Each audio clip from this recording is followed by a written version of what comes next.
Okay, it's 4 o'clock on October the 8th, 2025. We'll go ahead and call the meeting to order. Let's start with a roll call. So I'll start on this side this time. Mr. Joe? Philip White. Joseph White. Hi, Phil. Jovanosa. Stefan Feliciano. Joe Schiaffino. Brian Lisht. Michelle Wright? Robert Taylor. Jim Atkins. Steve Doubt. Oh, Dr. Margaret Sebastian. And welcome, everyone. So we do have some folks in our audience today. We have Mr. Joe Holloway, we have Mr. Jeff Merritt, and I'm sorry, I don't know your name. Mike Goldberg. We have Ms. Hurley is here with us, and then I think we have John Cana will be joining us here shortly. Okay. So moving on with the agenda, I know, Stefan, you had something you wanted to say before we actually started on the agenda. Yes, Madam Chair. I'd like to move to add to the draft of minutes of the September 24th meeting to include specific explanation of my opposing vote to the motion to increase the county executive salary by $2,000 per year. And so I'm putting a motion. motion Yep. to amend the agenda for that. So is there a second for that? Second. Oh, sorry. All in favor? Aye. Opposed?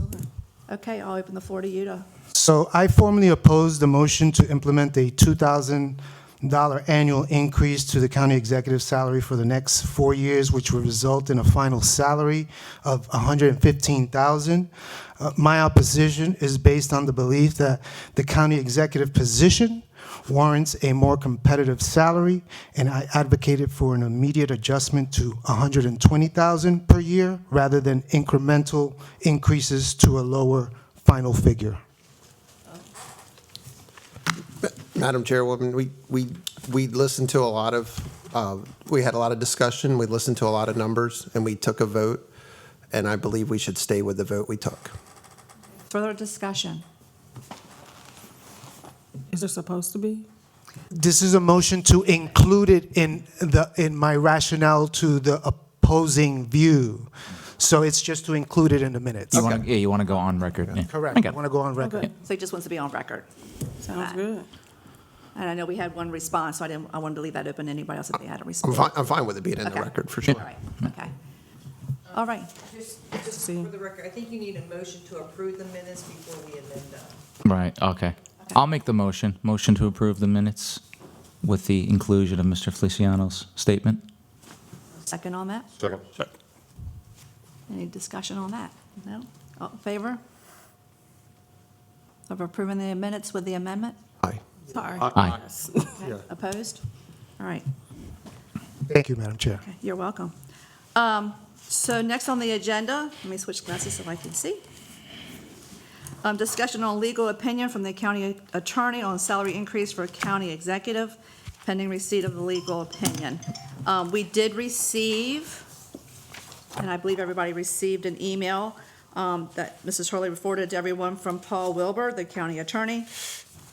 And I'm just going to read this so that way people who are viewing can hear this. And I should say this, that this is a recorded meeting. It is going to be publicized for the public to be able to view. He says, can the Compensation and Allowance Commission recommend an increase in the compensation paid to members of the county council and the county executive based on a cost of living formula?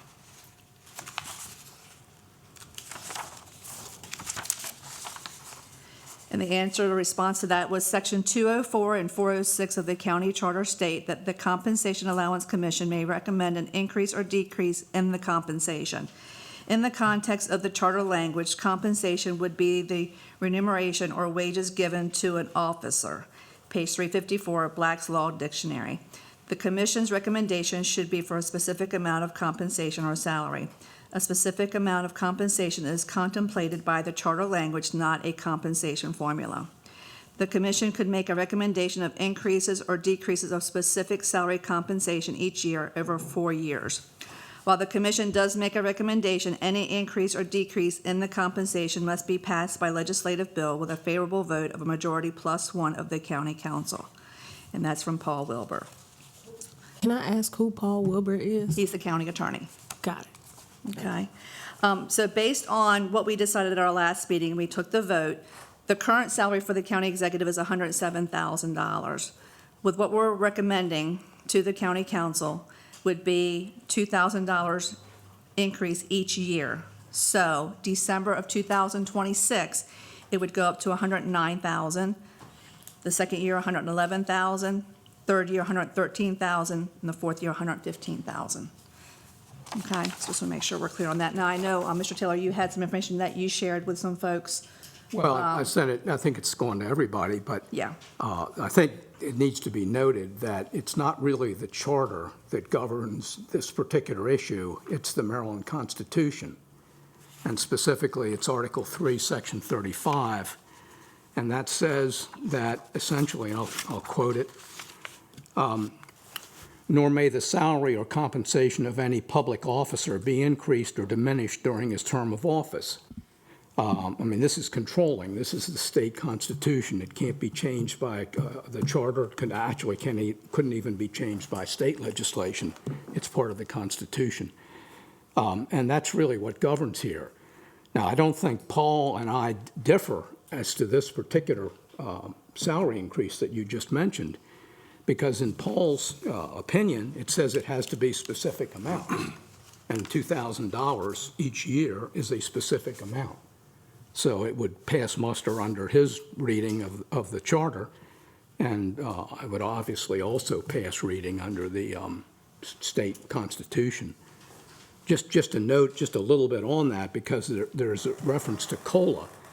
And if we had tied it to what the county gives each year in the budget as a COLA for county employees, if we had linked it, in other words, that would violate not only the Maryland Constitution, but a ruling by the Court of, it's now called the Supreme Court of Maryland, at the time it was called the Maryland Court of Appeals, that says you can't do that. You can't link it to something that you then change the thing you've linked it to during the term of office. So I just want to point that out as well. Because that's hard letter law. You had something? Yeah, I would just like a point of clarification. It says a majority plus one. Is that a supermajority? I mean, does that mean 5 members of the council versus 4? That's what I was sure. Okay, I mean, I just want to, when it says the majority plus 1, so it would have to be a supermajority of 5. Okay, thank you. So with all that being said, what we voted on at our last meeting is acceptable. We are meeting the laws, the expectations, based on what we've received from our county attorney. Okay. All right. So last meeting, we said we were going to talk about the county council salaries, and we have 3 members of our council here with us. Do you guys want to, this is kind of strange for me being on this side and you guys being so if you guys want to come up and join us. Nope. I'm good. We know it, Wasn't that the same clothes you guys were wearing last night? we knew that it's been a while for you guys. Haven't been to bed. I slept in the car. So you didn't sleep in the parking lot. Well, I was going to say, because I sat in on a meeting a while back, one, and I left early because the topics you were discussing, I thought that with me in the room, or, as a council person, that some individuals, though I know most of you here have no reservations on what you say. In a polite way. I was looking at Michelle when I said that. But I just didn't want to compromise any exchange of information, so I left. And then, like the next day, Laura goes, "Why'd you leave? They want to know what the council does." I went, oh. So anyway, I really appreciate the time that you all spend doing this stuff. It really is. It's great because you don't have to do it. You didn't run for office or any of that stuff. You volunteered. Appreciate it. Voluntold. Yeah, I'll answer questions, or I can give you, Laura said that, you might be looking at a list of what we do, how many hours we spend either in meetings or on the phone and things like that. Is that kind of like what you're looking for? Yeah, we just want to get a general feel for, what you do, time spent. Okay. Do you guys want to introduce yourselves? Yes, sure. I know you, but I don't know that Yeah, everybody. well, I get it. No, we can do that. John Cannon, President of Wicomico County Council.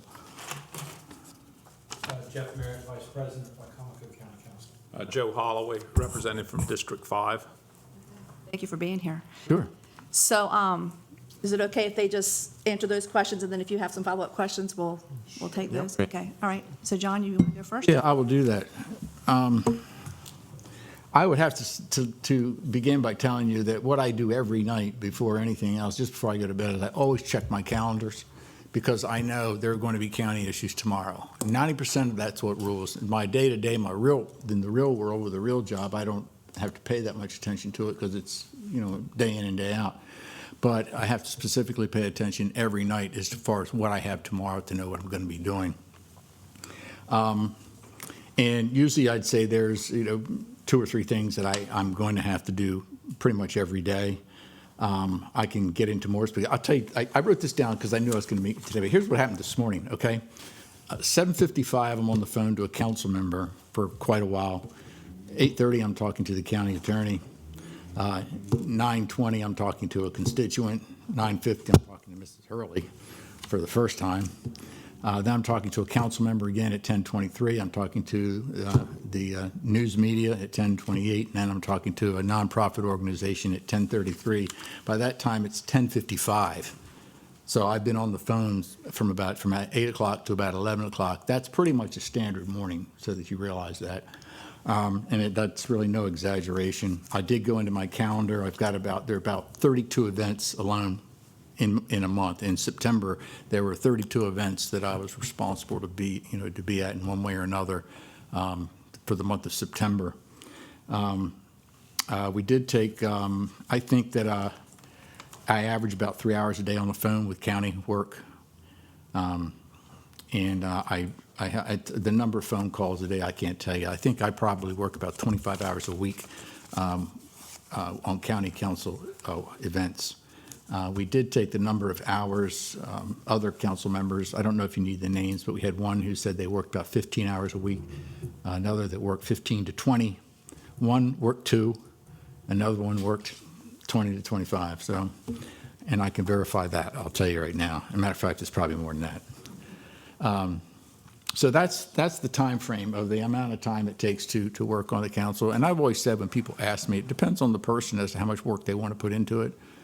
But I believe, in circumstances, when you have the responsibility to make sure everything is at least close to right on the day you have a meeting, you got to make sure you dot all the T's or cross all the T's and dot all the I's.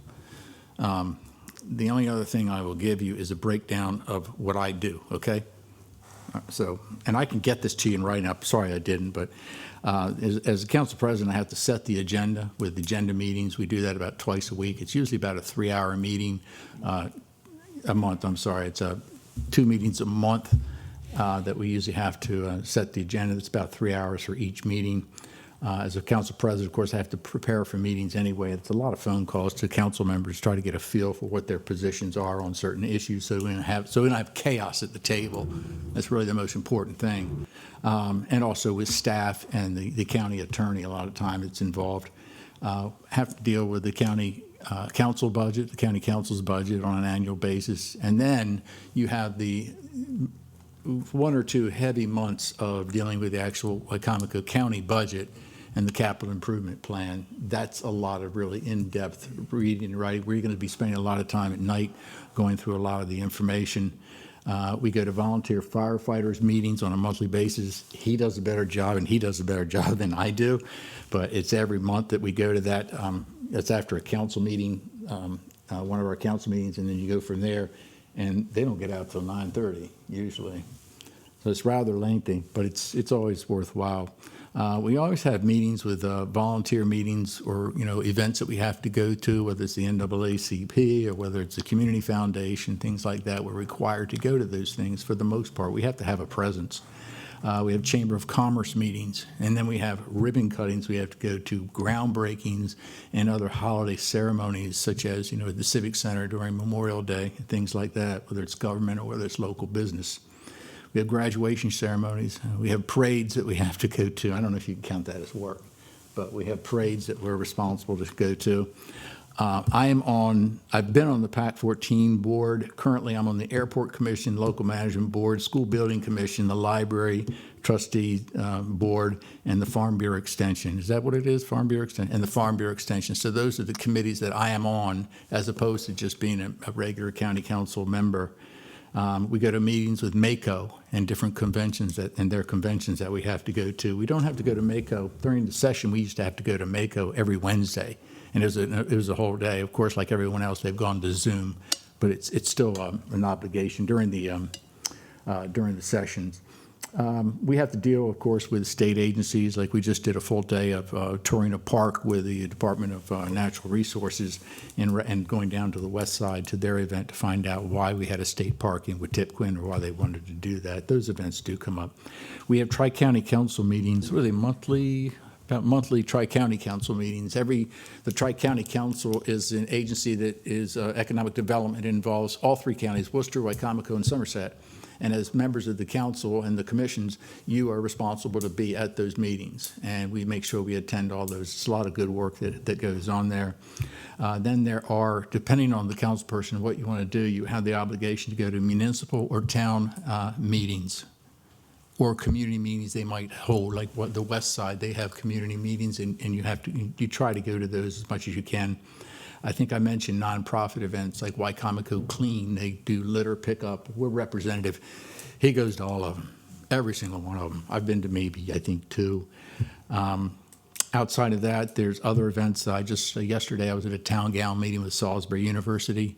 And we'll go to sporting events. If I weren't elected, I don't know if I'd go to all the stuff, but I enjoy it. But it's with Salisbury University. You try to be a partner with them, especially considering what we've been doing with the library and their Arts and Entertainment Center.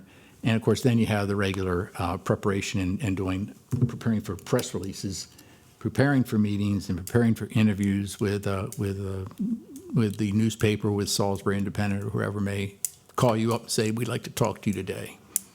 So that's the gist of it, and I'll send it to you. I just didn't have it today. Question for you, sir. That 25 hours a week that you originally quoted, that's all encompassing for everything you just mentioned? Yes. It's for the whole full 7 days. My wife says it's 35. I can't imagine you doing that in 25 hours a week. So, Yeah. just saying. Okay, thank you. Mm-hmm. President Cannon, Hey, Joe. how are you, sir? Good. I was going to ask, how do you front a rock band, too, during all this? Sorry. It's an old lame joke. That's funny. Like everything else I've got.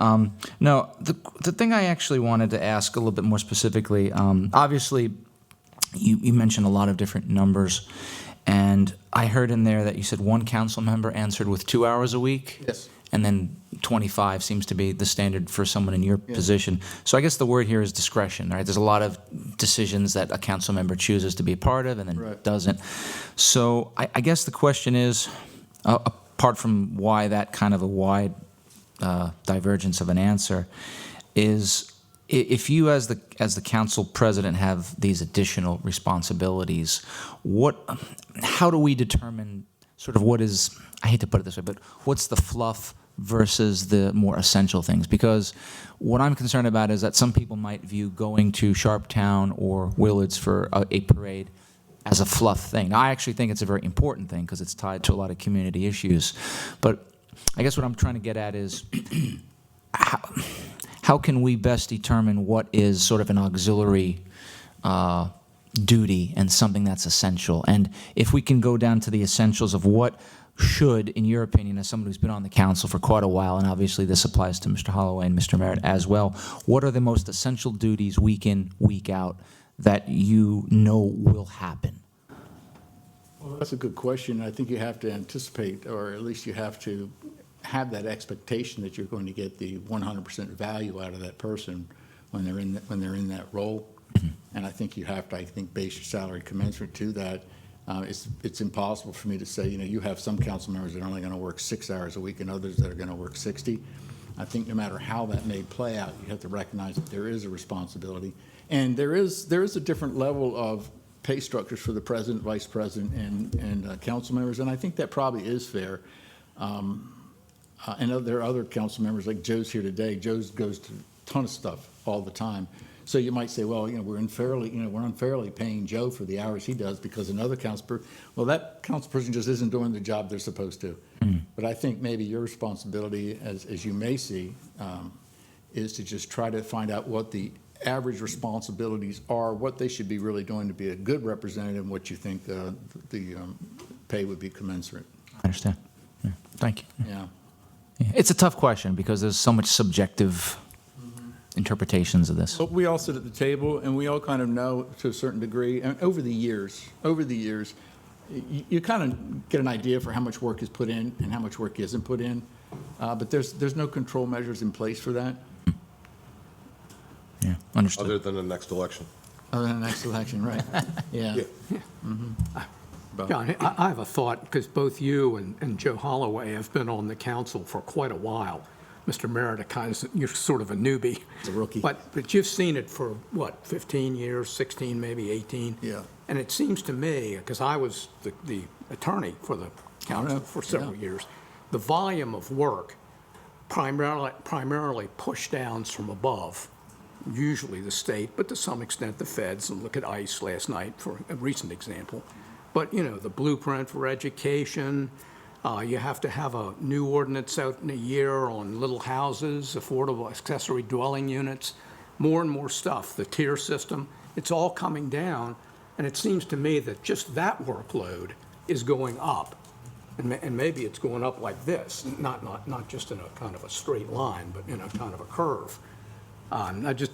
What's your impression of it? It seems to me there's a heck of a lot more stuff, and it's a lot more technical than it used to be, because I know 30, 35 years ago, the primary job of a county council person was to go to parades, and it's not that way anymore. Yeah, you're 100% right, Bob. And honestly, what we're seeing with the nature of government is that we are seeing that the state in particular is imposing itself so much more on the local jurisdictions with the issues we have now with solar on what they've done, and now they're doing property rights, where they're now saying that they're going to be able to, if you have a housing development, and even if you have covenants that say that the houses have to be a minimum square footage, et cetera, if there's a vacant property in that neighborhood of yours, and maybe the houses are selling for $600,000 or for $400,000, someone could put anything they want in that piece of property just out of the name, because there's a lot of homelessness. So you're not allowed to reject that opportunity for somebody to want to put a modular home next to any of the other houses on that piece of property. In other words, the state is now saying that and it is coming really fast and hard, because these modular manufacturing home companies, they're pushing it. So you're right, Bob. That stuff comes down to the local level, and then we have to battle those. We have to address those type of battles. And we had the Police Accountability Board that came in. We have cannabis that came in, where now we have to, figure out ways to separate the funds for cannabis. But you are right. There are a lot of encumbrances because of that. So you've talked quite a bit about being president and then general council member duties. Right. You're currently serving as vice president. You've served as a member, vice president, and president in the past. So I'm going to leave it up to you two to decide who wants to speak first, as far as from a vice president standpoint. What is your role as vice president? Jeff. I was going to say age before beauty. Okay. Well, I was going to John covered a lot of it.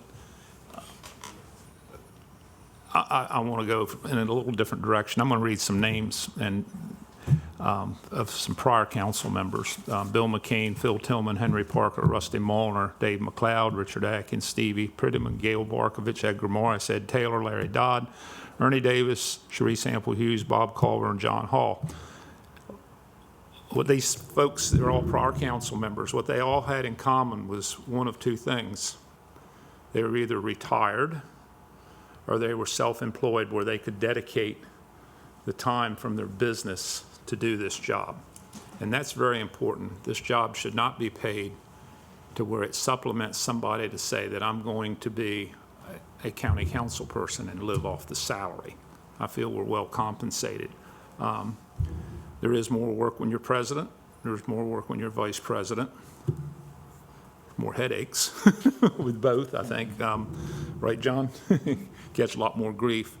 But you know, the salary is 25 for the president, 23 for the vice president, and 21 for regular, normal council members. And we all do other things. I've served on planning and zoning. I've served on a lot of the different committees. But I go through the phone calls, the emails, and things like that, like the rest of the council members do. But I don't do it for the money. If I did it for the money, I'd want a lot more. And I don't think that the citizens of Wicomico County feel that they want somebody that's going to be representing them and go into this job just for the money. A lot of the people's names that I read off before were on councils before we had the county executive. So they did legislative and executive work. And of course, they relied a lot on the county administrator for doing the job that, you know, bringing them the work that they needed to make the decisions on. So I never seen this happen because I wasn't there before. I came on when Rick Pollitt did. I was told, oh, there's going to be a lot less work being we now have a county executive. I don't think that happened. It just kind of made things a lot more complicated is what it did. So I think if nothing else, I think it increased the workload. We have benefits. It's worth a lot of money when you think about it, especially for somebody, you know, younger than myself. We have health insurance. You get compensated for transportation if you want to be. I think I turned in a gas mileage receipt maybe 2 or 3 times over my 19 years here. I just usually don't do it. You know, it's just not something I care that much about. But what I really wanted to bring up is the people that get elected that don't do anything. And we've had some of them. And I don't want to say any names. I don't want to insult anybody. But we've had council members in the past 19 years that you never see anywhere other than a council meeting. And they tell you right flat out, hey, I got elected to be on the county council. I'm not going to all this other stuff. We actually had one council member that got appointed to another board that met the same day as our council meeting. And because that board paid more, went to that. So that, therefore, he was only coming to one council meeting a month, you know. So it's a touchy situation when you go talking about trying to think about increasing the salary from what it is now to a larger amount, because I guess you can say you never know what you're going to get. It's like a box of chocolates in that movie. You never know what you're going to get until you open the box.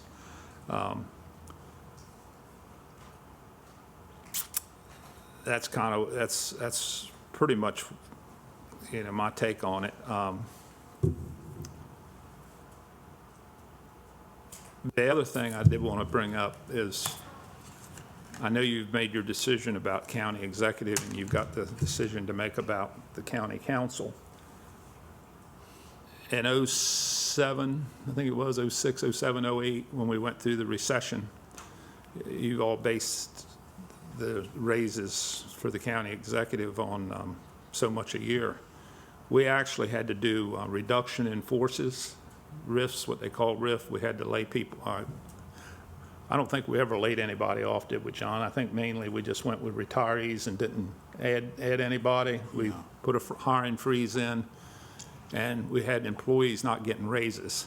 So I think it's a little tough if you give somebody, guarantee somebody an extra salary every year, and at some point in time we end up in the same situation as we did like when we were going through the recession.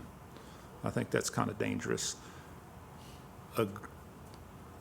A good elected official that was in that situation would say, no, I don't want the extra money. Some other people might say, hey, I'm working hard, I want that extra money. And that would be very unfair to the, I'll call them the rank and file, or the folks that are, you know, working for a salary. So, anyway, I'll answer any questions if anybody has any. I have one, Joe.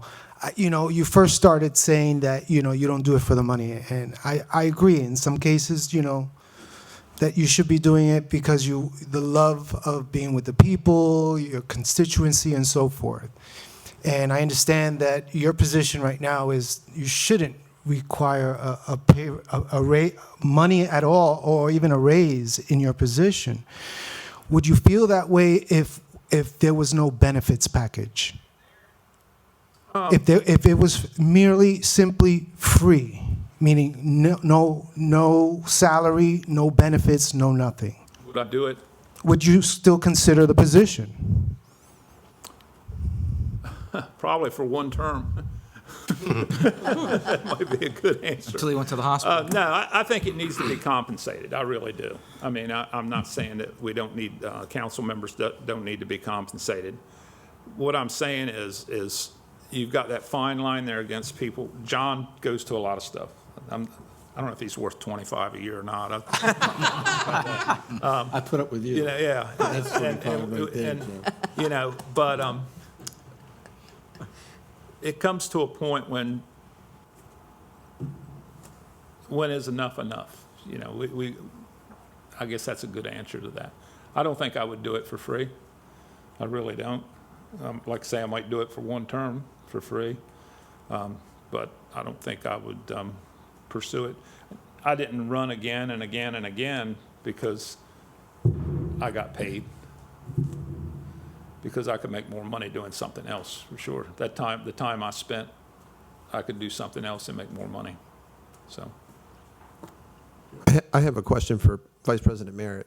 You're the most recently elected council person, and were you aware when you were going through the process to decide to run in the last election that the county council was getting an increase from 16,000 to 21,000? No. Would that have made any difference in your decision to run? I'm sorry.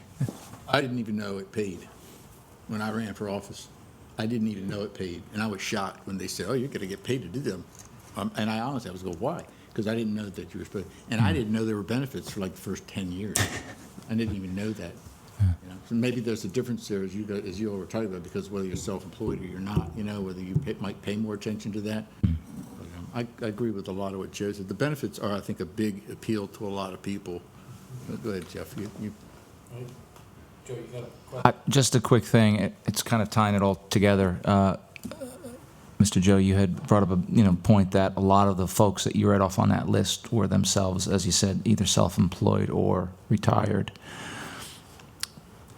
I'm not making it, but I want to put it out there as a counter to that. You could make the argument that that kind of gives perhaps an unfair advantage to people from a certain age group or economic status because they can do the luxury of the work without the compensation. I'm not necessarily saying I even agree with that, because I think in the end you do it for public service.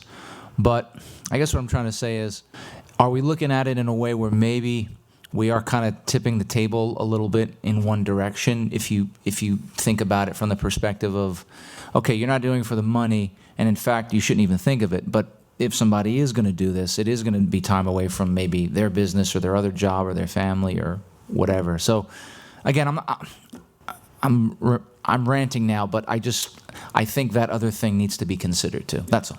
And I agree with you. I never thought about it like that, but you also have to think about the experiences that these people have had in their life.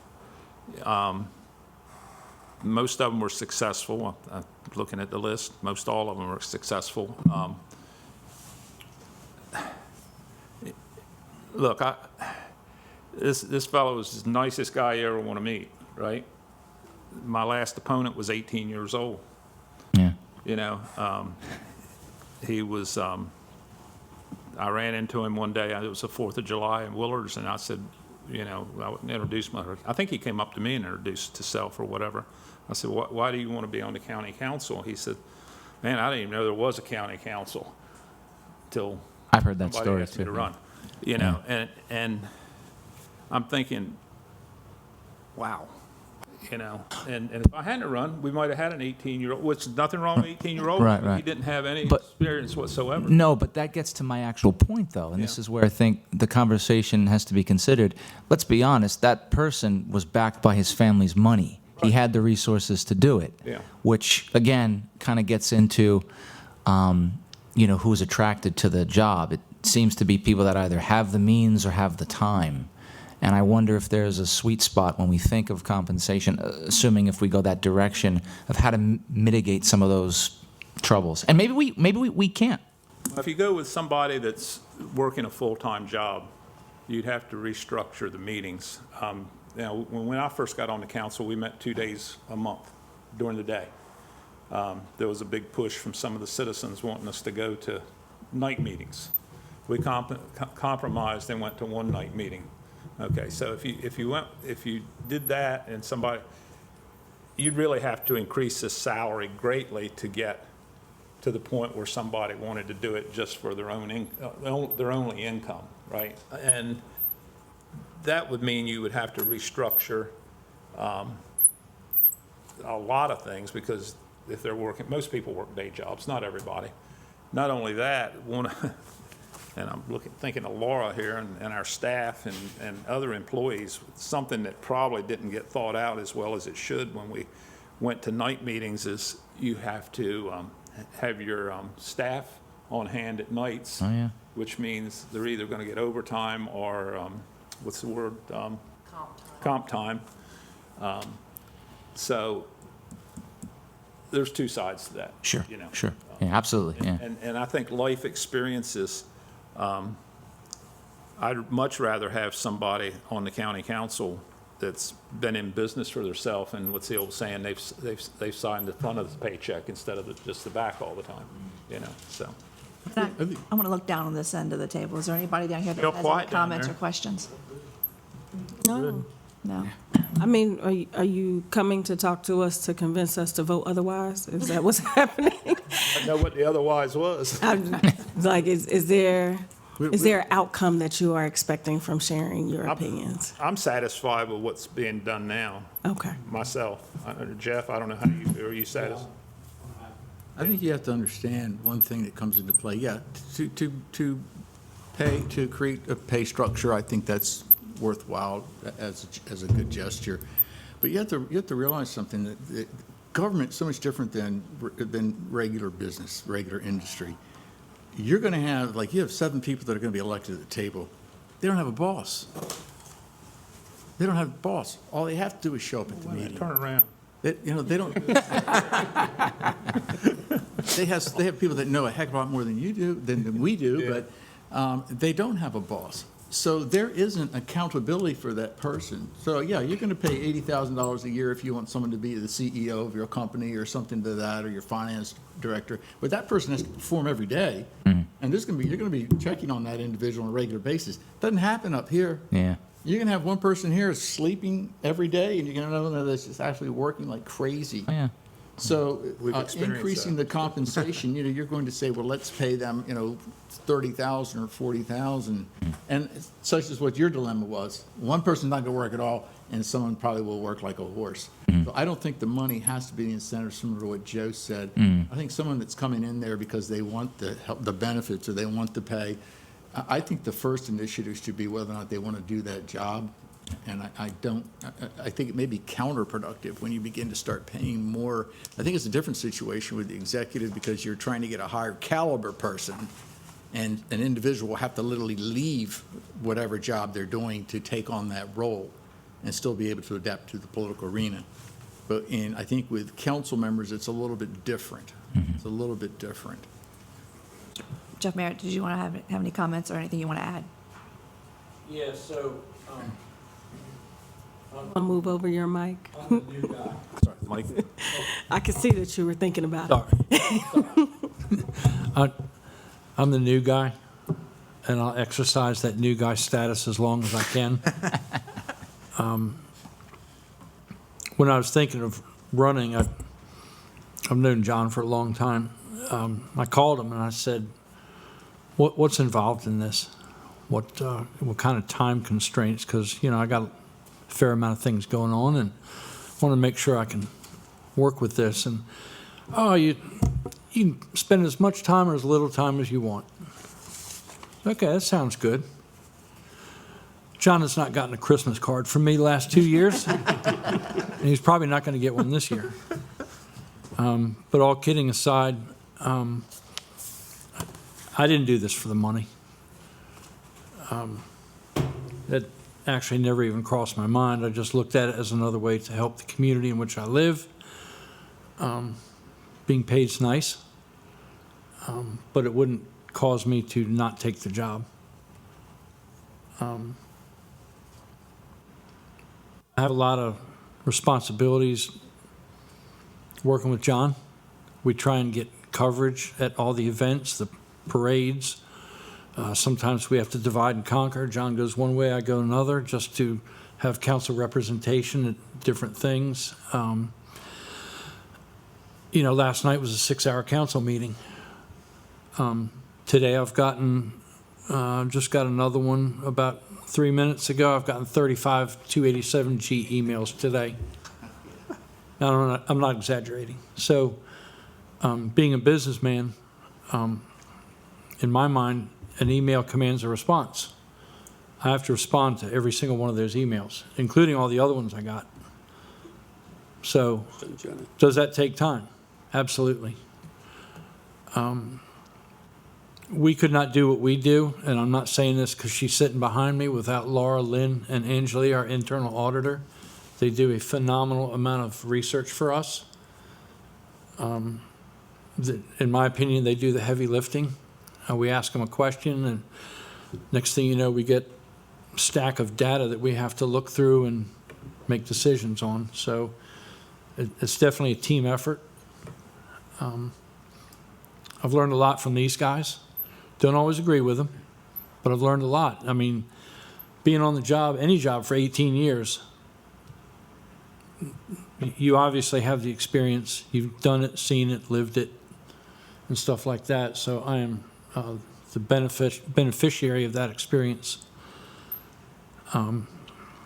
Serve on committees. I'm the chair of the Tri-County Council, Local Emergency Management Commission. So when the 100-year storm hits or all the lights go out, we make sure the ambulances keep moving and the roads get plowed and all that stuff.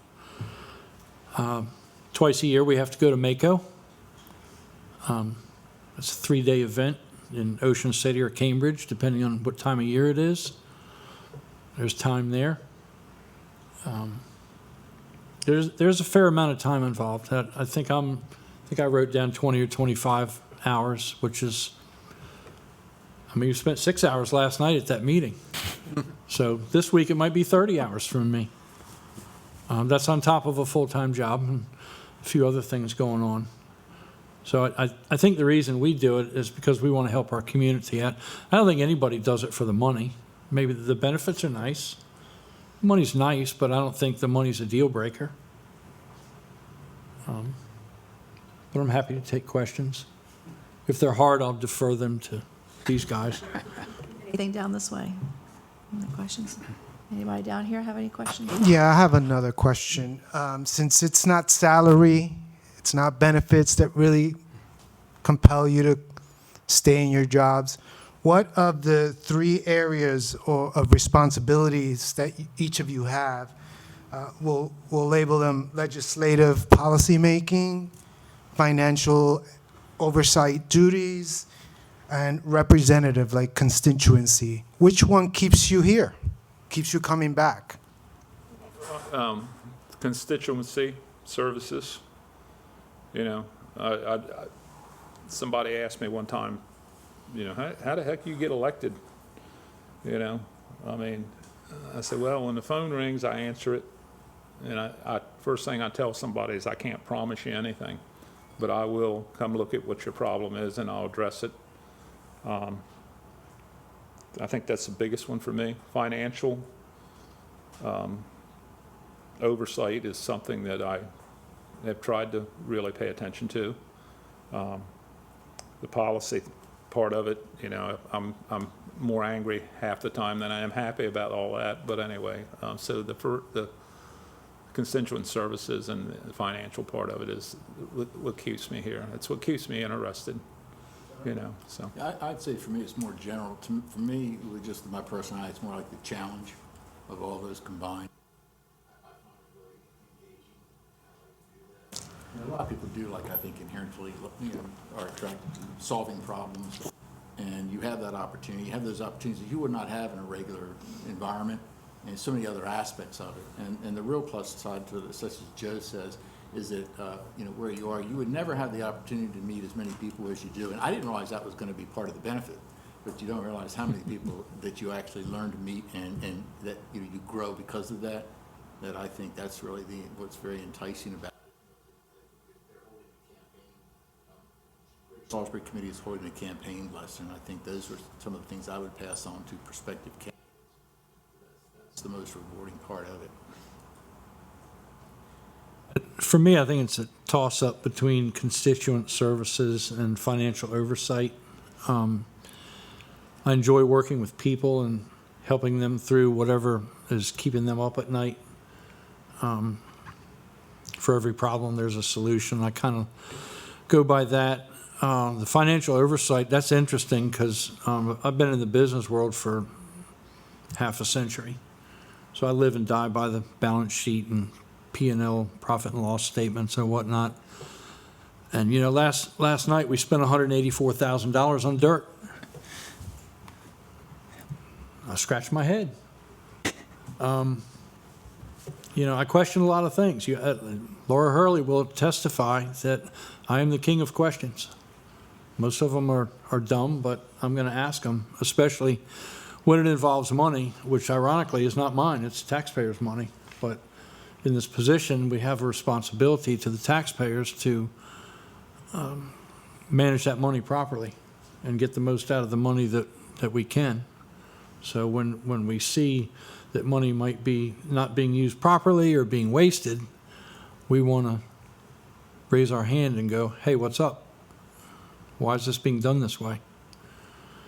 And working with the constituents, it was funny. The first phone call I got after I was sworn in, it was a guy with a solar panel issue, and he wasn't even in my district, but I didn't care because as a county council person, I feel we represent everybody, not just the ones in our little boundary lines. So I've never asked somebody, what district are you in? Because to me, it doesn't matter. I'll help you solve your problem. And sometimes they call you because their representative, they might not have a good relationship with. So not my deal to ask that question, but if you call with a problem, I'll try and help you solve it. I enjoy that part of it. I'm curious, what was the dirt for? So the airport. And I guess we needed it. A project, yeah, a project at the airport. Yeah. It was lost in the other 5.5 hours of that meeting. I was like, what's all this dirt for? Okay. I will go to Mako, and I'll talk to representatives from all over the state of Maryland. I will run into people, and I mean, what they get paid on the west side of the western side of the state of Maryland, it just will spin your head sometimes. And I will talk to people at these meetings, and I go, I can't believe it's very difficult. And then they'll say, oh, well, yeah, I'm making $3,000. Some of them have staff members, some of them have cars. And I just think it's gotten so out of whack on the Western Shore. I agree a lot with what Joe said. I don't think money should be the incentive for it all. I just really don't. What I am sensing, though, is that this is a little bit beyond just your today.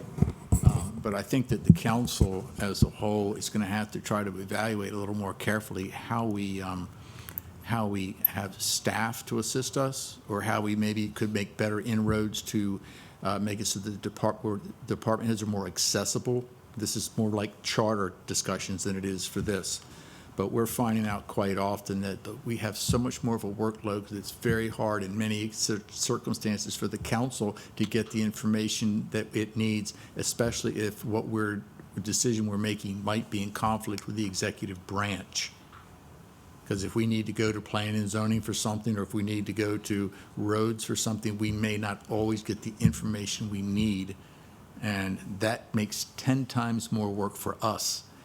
We had in the meeting last night, I had a department head that was telling us at the table, well, I don't recommend that you do it.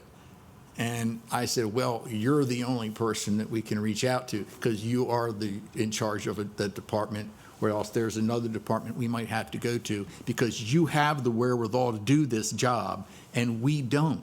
You know, if I want to find out about particulars of anything, I'm either going to have to get information from the other council members or rely on Bob Benson or Laura Hurley or Angie to help us.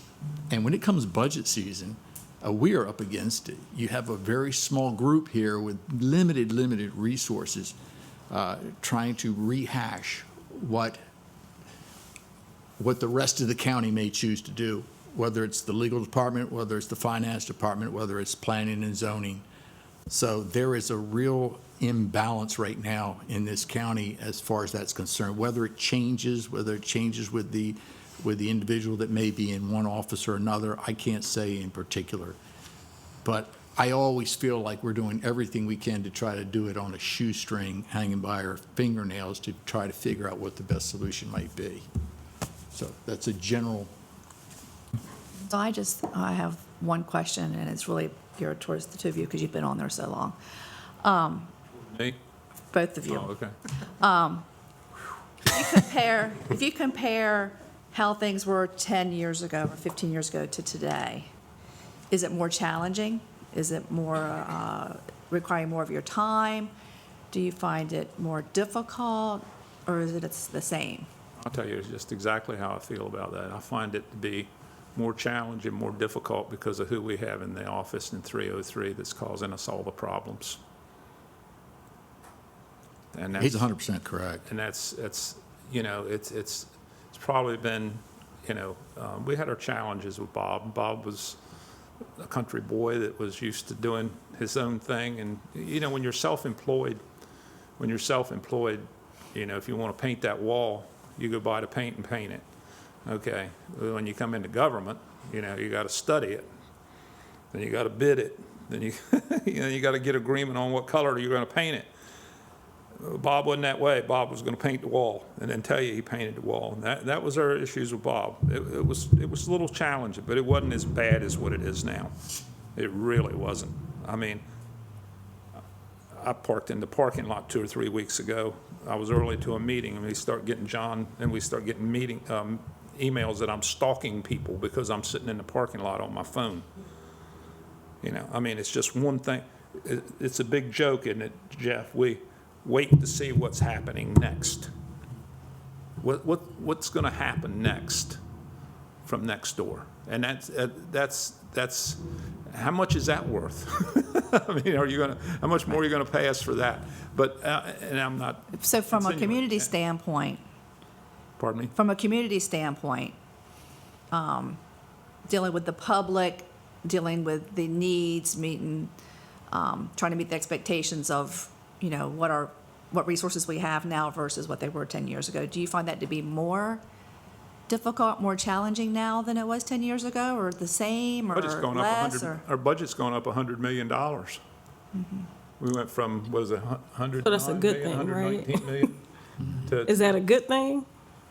It's a good thing for Yeah, money-wise. It's not a good thing for work-wise. Yeah. Up 100 million. it's not a good thing for the people paying the bills. It's a great thing. We're bringing in more revenue, and the work that we're doing, the growth that's happening in Wicomico County, just take whatever you want to do, the new schools that we're putting up, the airport, the success that we've had there. It's absolutely amazing how this county is growing. We're just on the precipice of really making a huge impact. But I think it's similar to what Bob had asked. Yes, there is a stronger workload from back in the day. Joe is 100% correct.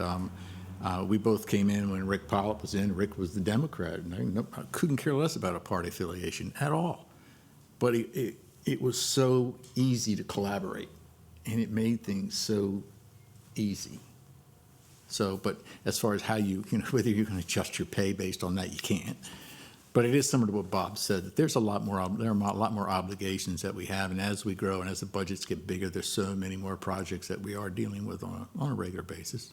Not only the projects you're dealing with, but don't you feel that the amount of regulations and the amount of funding that the county is cut from the state or federal creates so much more work for the council? Because these regulations, as we talked about, the small houses, the water and sewer, all the other things coming down the pipe that 10, 15 years ago, everybody had a septic system. You didn't have to worry about any of this. Now you've got all this going on. Sure, and those are more obligations that forces you all to engage more with your Eastern Shore delegation, which takes more time as well. A lot of that you hope that your staff can kind of sort through and give you the pros and cons of where it's developing. I say staff, like, you know, department heads and things like that, but there is also more of an obligation on your part to learn what obligations that creates on our part, so that we know how to maybe deal with it, whether we can live with it or not. I'll just point out, you don't have to respond but the question about the amount of money we're taking in, if we didn't have the disparity grant, and we wouldn't have any surplus. I mean, it's that simple. The disparity grant comes from the state, and it's because the per capita income in Wicomico County is less than 75% of the state average. That's why we get that money. And on top of that, the last several years, we had the COVID money. And that has really boosted. If it weren't for that, and we had the same level of expenditures, we'd be in the hole. Oh, yeah, well, Do the COVID math. I mean, you can do the math. COVID was invaluable, especially Yeah. for the airport. That's where I think we made the most benefit. So even though we are taking in more money, and we are on our other revenue sources, income tax, property tax, if it weren't for those other sources, we'd be, either cut way back on our expenditures or be in the hole, one or the other. So I was hoping to get done with this part of the discussion by 5. We've got 3 minutes. Does anybody have anything that they want to follow up on? I just have one question, I guess for John and Joe. How much, when the executive position was created, how much did that take off of your shoulders, or? We weren't here before that. Oh, okay. You It got, happened to be, Joe and I got in, we were the very first year when they Okay. changed it in 2006. Now, I did talk to, I've had relationships with other council members for years, because some of them I even helped in their campaigns. It was my understanding that there was a little more work to it because it was legislative and executive, but they did have good support with their county administrators and stuff. But there was more work for them when that came along. So, and I don't know exactly what was the pay when we first got elected, 15, 14 a year, something like that. I don't know what the pay was for the county county council members before we got on. Yeah, so.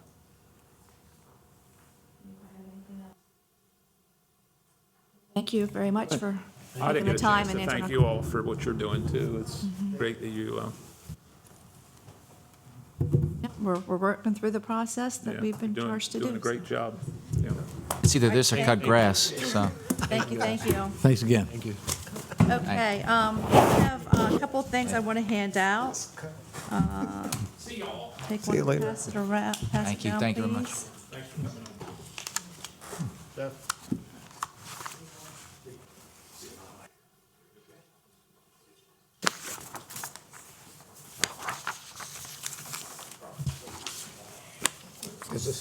Yeah, that's me. By the way, for what it's worth, we had almost 200 views on Pack 14 of our last session, so somebody's interested. All right, good.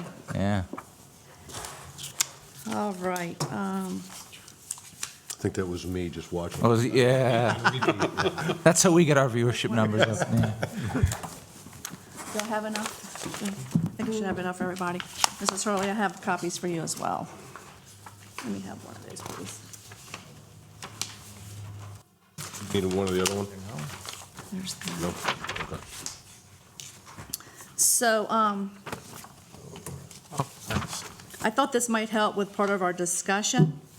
What I tried to do was just kind of put the numbers side by side. So you'll see the president's current salary for Wicomico is $25,000. The previous salary was $18,000. And you can see what Cecil and Frederick and Anne Arundel County's salaries are. They either have presidents or chair. Vice president, you'll see for Wicomico is $23,000. Previous salary was $17,000. Cecil's $25,000. Frederick's $35,000. Anne Arundel's was $44,354. Council members, Wicomico is $21,000. Previous salary was $16,000. Cecil's $25,000. Frederick's $35,000. Anne Arundel is $43,214. As you can see, Cecil and Frederick, they pay all their council members the same salaries. There's not a difference between president and vice president. Midnight last night, I guess I missed where I had previous salaries, so that's why I crossed that out. That was me getting sleepy, I think. I did go back and look at what we received in our first initial meetings, talking about the benefits. So you'll see in Wicomico, the health care, the cell phone, computer, pension, mileage. And we did not ask those questions of the other counties, so we don't have that information available to us. I did go back through the Maryland Association of Counties Fiscal 2025 survey, and I did, the other sheet that you have is the sheet that's like a fact sheet that's on the county website that talks about our population, our budget, those kinds of pieces of information. So I did include those numbers there, so you could compare. And you can see what the budgets are for Wicomico, almost $206 million. Cecil's almost $447 million. You've got Frederick at $981 million, and then you've got Anne Arundel that's at $2.4 billion. So I thought that might help us look at that. And I just, I had never seen the fact sheet before when I was on the internet last night, and I was looking, I was like, that's pretty, interesting information. So I wanted you guys just to have that. I thought you might want to look at that as well. Hold on to this because we're going to have open discussion here in a couple of minutes.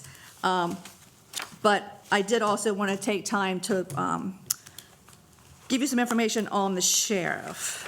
I think, did you guys get the email that had some of that? I do have a sheet for each of you for that. And I wanted to give it to you now because once we're done with the county council, we're going to move to sheriff. And I thought if I gave it to you now, that would give you time to look at it before we had our next discussion and kind of maybe move that process along a little quicker. So just real quickly, you'll see the current salary is $117,000. Previously, it was $95,000 for Wicomico County Sheriff. Who was that? That was 4 years ago. Okay. That was the last commission. Okay. Thank you. So you'll see Cecil was $150,000, Frederick's $125,000, Anne Arundel's $133,000. You'll see the benefits. Again, I don't know what the benefits are for the other counties for their sheriff. And then I pulled the same information from the Maryland Association of Counties Fiscal 2025 survey, and I did talk to Sheriff Lewis to get some information from him to kind of confirm some of the numbers. So you'll see that he has, Wicomico has 134 employees, full-time 116, part-time 18.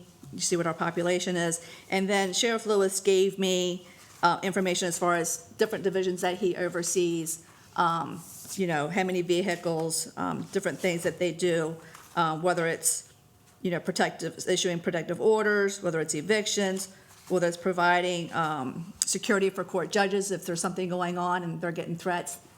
He provides deputies to go and protect their homes and their families. Homeland Security, the SROs in the schools. So these are just some things that I thought you might want to know. So for our next meeting, hopefully when we talk about the sheriff, this will help you put some thoughts together for that. And then I think you also should have received in your email the salaries for Maryland Sheriff, and it has all the counties. So if you just wanted to, have that as well. And then there was also, Mr. Taylor provided some information for constitutional law, talking about the county commissioners and some legal information. And there was also the explanation of sheriff's salaries comparison from the October 8th for our meeting today. So I just wanted to just kind of give that to you again so that you'll have time to look at it and be prepared for our next meeting. Okay. So if we can go back to the sheets that have about the county council. We've heard a lot of information. I think, they've shared a lot about what they do, how much time it takes. I think we got a general feel for someone who's new, someone who's had years of experience. We have, they've all served in a vice president position or a president's position except for Jeff. So I'm going to open up for discussion and see where are you right now? I want to get a pulse for what you're thinking. Excuse me, I'll start it with probably the most unpopular comment that's going to be made in here. You're not a Yankee fan, are you? No. I was prepping us. There's 7 council members that are going to take our recommendation and either approve it or reduce it. Okay. I think we just saw 3, unless I misunderstood them, who stated that they thought the current salaries were sufficient for the jobs they were doing. So I think right off the bat, you have 3 people who are going to vote, regardless if we give them a raise, they are going to vote to turn it down. And I think there are probably 2 other council members who feel the same. So I would agree. recommend it stay the same. I would agree. I believe that the council members should stay the same, their salary and the structure they have for president and vice president, but also having a chance to speak. It was nice that we had the current president, the current vice president, and someone who has served as vice president before here. I think it should stay exactly the same. And it's interesting, I mean, especially the 2 gentlemen that have been in 16 years. They said, they're not in it for the money. That's really important. Yes, this is not the county council, for the vast majority of people, is not a stepping stone to a higher office. It's a service to the community that they're doing to try to make their communities better. And like I said, when you have the president, vice president, and the tie for the longest serving council member, Councilman Holloway, I took that they think the salaries are sufficient. And I think anything we put forward other than maintaining it, they're just going to vote down. I would just like to point out that it was in this room, I think in one of the meetings, Joe Holloway said that it was not that it was a stepping stone, but it was a popularity contest, right? He did mention that. And secondly, last night, Jeff Merritt, in his comments, he also mentioned that they don't get paid enough. He said that the salary that they get now is like minimum wage. Well, he actually said it was less than minimum wage, but that doesn't necessarily mean he might think that it's enough, because he may, as he kind of said, like, this is a community service. This is for something beyond the money. Again, I don't want to put words in his mouth, but He was also responding to somebody that blasted him from the podium there, too, that you're just in this to pad your pocket. So that comment needs to be taken in context. I don't think they're there to pad their pocket looking at these numbers at all. I mean, No. You're not there for the money to do this. No. yeah. And the fact they got a generous, I mean, the benefits are pretty generous. I mean, there are a lot of full-time people that don't get as good a benefit as packages they have. I think this comes down, again, to sort of what Mr. Jim had brought up, is that there might be some philosophical things that we can look at, but in the end, it's all about, if a good chunk of the council is not going to vote for it anyway, then what is the use in making recommendations that they may have a consensus on not supporting anyway? If I can play devil's advocate. Please, yeah. It's an assumption. It is. It's an assumption. yeah. And I think that, and I'm not disagreeing. No. Please don't misunderstand me. But I am suggesting that we consider maybe nominal raise as a gesture of goodwill for the work that they're doing for the community. I was thinking along the same lines. You know, I think we gave the county executive 2,000. I'm in that basket too. I Okay. don't know where I come down, but I'm in the basket. Around 2,000 is the number I had in my head as well. I agree too. I mean, and honestly, half of the thing, they do more than what they mentioned. Oh, yes. I'll see them at Fruitland meetings. We were out ringing the bell at Walmart and they're there as well. I mean, there is, I see them everywhere. the amount of hours, 25 a week is probably low. And if you say, okay, 25 a week, an average 80-hour employees, that's 2,080 hours.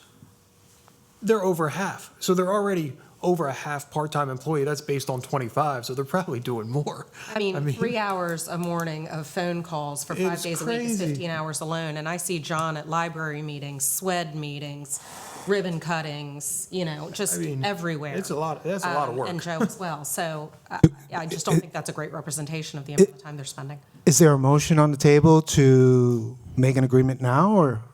Can we, Well, I think have we're a couple- discussing. I think we're just in discussion. Yeah, we mode at can this still point. discuss it a little Does bit. anybody else have anything they Got a want to few discuss minutes. or share? I John, you had I just something. did an analysis. I always use Cecil County as a model. Okay.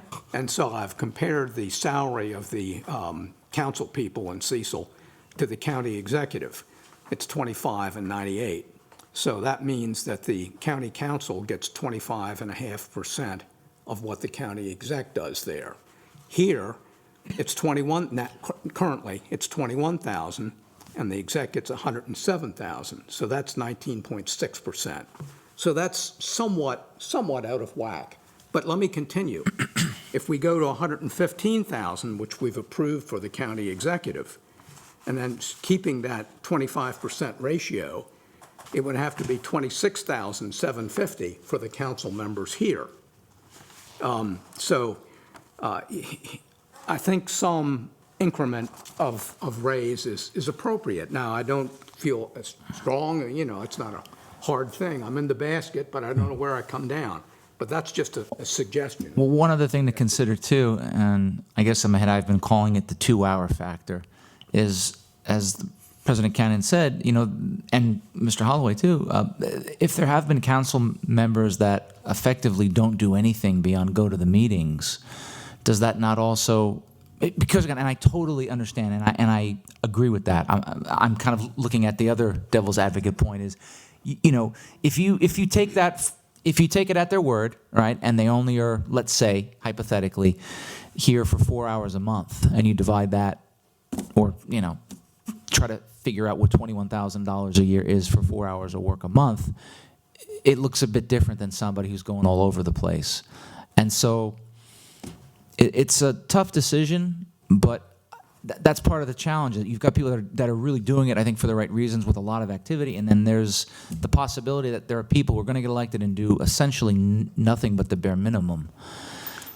So that's my struggle. I think you can get that with any job, though. It's true. You can It's true. hire anyone and say, well, they're doing the bare minimum. True, and then but- you have the guy who's But it's an elected office. Right, and you don't Yeah. want to base the pay on the lowest common denominator. Right. That's not If you- fair. Sure, That- sure. If you That's look up to at his constituents to address. If the you next look at the election. current council, and if you've been watching over the years, majority of the council members put in the time. I get it, yeah. Okay? Sure. I'd hate to not do something because we've got one bad apple. Exactly, yeah. I understand, yeah. So, when I look at the current council and I've looked at Hmm. people that have served over the years, there aren't too many that that I feel like didn't put in the time. Can I ask a question then? And it's not necessarily to you, but it's to everybody. And I don't disagree with that, but we just heard from 3 council members who, from what I gathered, stated that they don't do it for the money, and they more than likely are not eager to give a bump anyway. Now, maybe I'm wrong about that, but how do we but how do we explain that perspective given what we're saying? Well, we're here charged to, again, what is fair pay for the job that's being asked, what's the expectation? So, if we feel like, based on what we've heard and what we've seen out in the community and things like that, we think that they're deserving of a $2,000 increase or whatever that is, It's up to them to then decide if they want to approve that or if they want to reduce it or keep it the same. I mean, we've done our job I understand. in Yeah. evaluating and making that recommendation. It's up to them to decide what they do. No, that's true. Yeah. Isn't there seven total? Yes. So if you got 3 out of, that still doesn't. It's true. It's true. I'm just, Yeah. I think you bring up a very good point, Mr. Atkins, just in the practical sense. No, But I mean, I think they are worth a lot more than they get paid.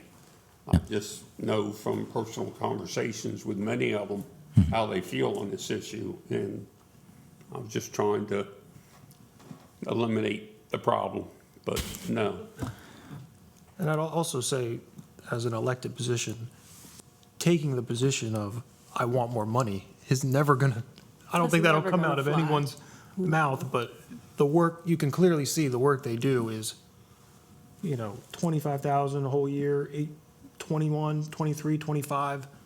The work is there to warrant a lot more than what's on the table. Yeah, just to put it in perspective, if we did the same percentage increase at the end of the 4 years that we've given, or recommending for the county executive, it would bring the 21,000, that's the base salary for the council members, it would bring that up to about 22,500. So it would raise it by about $1,500. So you're thinking $1,500 for each of the 4 years then? Well, it could be it could be in increments. If we wanted to do it the same way as the county executive, it could divide that. All right, well, I'll make a motion to increase it $1,500 a year for each of the 4 years. No, it wouldn't be 1,500. The total would be 1,500 over the 4 years. I like the Yeah, it's I like the 7%. 15 every year. I do too. Not $1,500 a whole year is, No, I'm gonna leave the motion $1,500 per year I'll second that. for each of the 4 years, That would bring it up then to, around Yeah. to bring it up to 27,000. at the end of 4 Yeah, years. that's a like- percentage higher than what would. And your percentage was based on the 115? Yeah, going from 107 to 115. That's about a 7% raise. About $400 a year See? increase. Yeah, be in the range of 350, 400 a year. Yeah, right. Well, considering that we agree that they seem to be underpaid for the work they do, I mean, I don't disagree with your math. I used to be a math No, I'm just teacher, throwing so. it out for Yeah, discussion. so I'm going to leave the motion $1,500 a year for 4 years. Over I the thought I course heard of a I'll each- second that. So, make sure we're clear. Each year, 1,500 in? Correct. Yes. So that'd be Each a year. total of a $6,000 increase at the end of 4 years. point of clarification. Each, Yeah, that. Yeah. Sorry? Is that for the council members? That's County council council, members. county That's council. the base, so we still have to do the So, president but- and president. Yeah, we need to figure out, so I want to make sure we're clear. That's the base for a council member, not. Correct. Why don't you? No, it could Or be is for it everybody. I mean, for each if the one? vice president and the president are going to get the same increase, they're still going to be paid more. Yeah, well, they'd still have, what is it? Still be 2,000 staggered. They'll still be staggered. 2,000 increments. All right. 2,000 for the VP, gets 2,000 more, the president gets 4,000 more. Well, he's just saying Yeah, that what base. their current salary is, they would get 1,500 more each year. Each year. All 7 of them would get 15, Yes, whatever their that's- current that's the salary is. motion. Okay. So that's his motion. Yeah. Second. Is there a second? Second. We have a second. Discussion. Any discussion? I'm with it. I like it. I think probably too low, but I'm like, considering all the points of, obviously, they don't do it for the money. The salary shows they don't do it for the money, but work-wise, I think it's definitely there.